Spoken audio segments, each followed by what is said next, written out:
Hi, shalom everyone. I thought I'll do a part 2 on what I was saying last week in the previous video here on this group, because we're a community over here which we're discussing about different problems within regards to discrimination in the Orthodox world in of itself, because we know many people have reported different issues. It's been highlighted in big ways, and I want to touch on another topic over here where the discrimination can come within on many different occasions. Well documented that there's a lot of problems for, let's say, people of Eidut Mizrach background, all different minority groups, to get into various different institutions and schools, various different reasons. So I'm not going into that over here inside this class over here. What I'm going into is that, sometimes the leaders of these respective communities where the people are from, they tell people to hide their heritage, and hence, many of the people that are from a specific background will end up becoming ashamed of it. So I want to relate to over something that happened about 11, 12 years ago, something like that. So I was speaking to a, let's just say, head gabbai, head shamash of a Sephardi synagogue somewhere in the land of Israel. I'm not going to say which city over. So I got into a conversation with him. Nice guy, he means well. And I was speaking to him, and I told him, look, we've got like a lot of families here, potentially, inside this specific vicinity. Let's make maybe a school system of some sort, maybe a yeshiva or something of that. There needs to be a structure, some sort of structure for people of a Sephardi background to come in, especially many people might be English speakers. So then there'll be yeshivot, there'll be a system. We won't have to necessarily beg people to come in, and it might end up saving things. And I told the person himself, there's a lot of good families here. It could work potentially. So he went like this. So straight away, I said, what's the problem? He said, it's not going to work. Forget about it straight away. It's not going to work. So he said that unequivocally, first of all. Okay, I didn't push him on that at the time.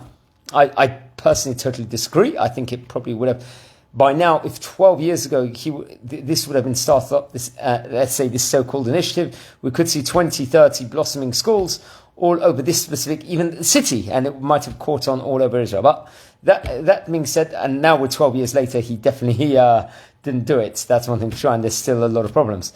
But then he said something else. He said, this is a gabbai of Sephardi Synagogue over here, meaning well guy. He says, you know what people should do if they are Sephardi? You should hide it.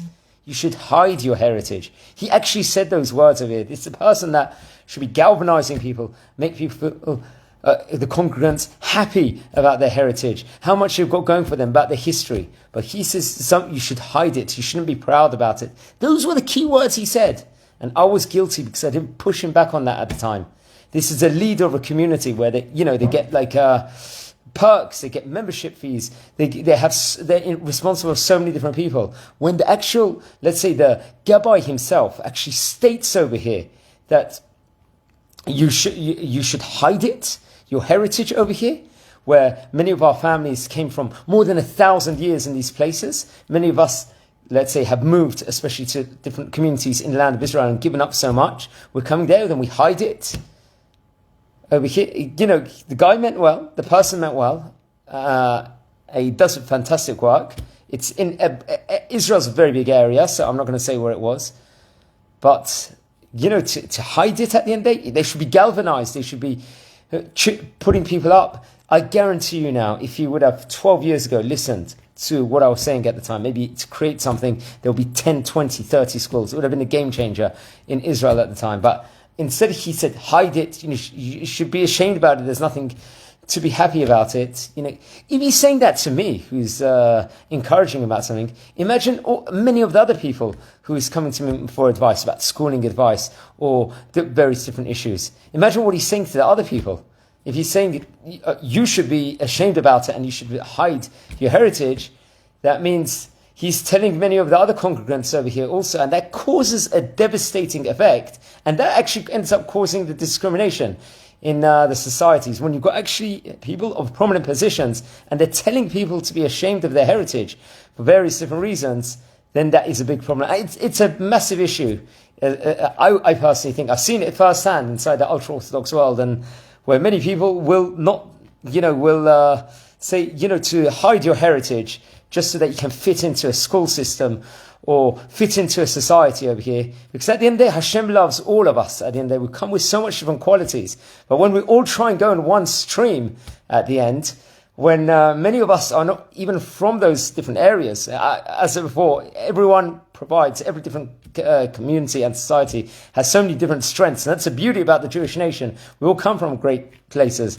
But when you've got leaders, especially people of the specific dominion, telling people to hide their heritage, to fit into a specific society, then that has a devastating effect. And that's what's happened, unfortunately, in many parts of the world within regards to society over here. So I feel I should highlight this over here. It's a part 2 on the other issues I was speaking about last week. And Bez Hashem, this is causing discrimination at the end of the day. When it comes actually from the people at the top of the people that should be advocating and people should be galvanizing ourselves, when they tell people to hide their heritage and, let's say, so-called be ashamed of it, that has a devastating effect. And that's what's happened over here in this specific place. And I know firsthand this system where many people beg to get into schools, they got bribed hundreds of thousands of shekels to get into their kids into schools, and so it's caused like a massive, massive problem over here. And this has got to be stopped. And it comes from the leaders at the end of the day. They should be proud and should boost their congregants and make them feel $1 billion. All the people are. And then Bezrat Hashem will see good things all over Israel. So I had to get this off my chest over here. I think it's an important issue. No one's speaking about it over here.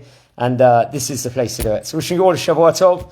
And let's see blessings all over Israel and all over the world. Bezrat Hashem and good things.